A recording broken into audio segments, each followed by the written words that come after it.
Here's an easy hack to make your fridge run cooler and use less power. Imagine the sun is shining, the weather's nice and warm, and you want to serve your friends and family a cold drink, but they're warm. Everything in the fridge is warm, and it's all because it's not cooling like it should.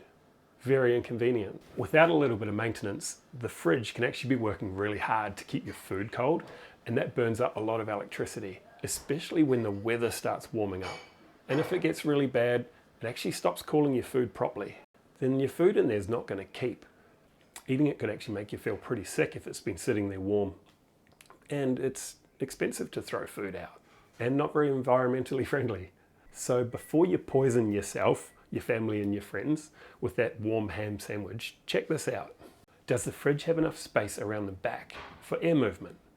Fridges and freezers require airflow to be able to cool. Maybe there's enough, maybe not, I'm not sure. Anyway, here's a simple trick that makes your fridge run cooler and use less power.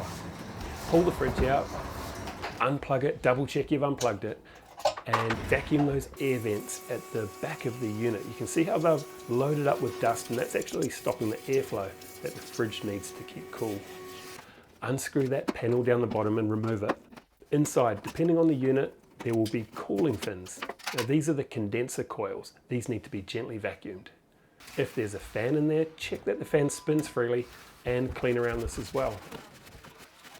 Manufacturers say that this is an annual maintenance job because even a fine layer of dust on a condenser can reduce its efficiency in how it dissipates heat. This makes the compressor have to work harder and more often, wearing it out quicker and using more power. No wonder they say that this is the main reason that fridges require repairs and break down. And dirty condenser coils harbour mold and bacteria. This isn't a difficult task. I've got complete faith in you that you'll be able to get it done, and when you have, you'll be keeping your food and drinks cold and using less power than before. I've figured out a really good way of cleaning range hood filters. If that's a job on your to-do list, check it out, and I'll see you there.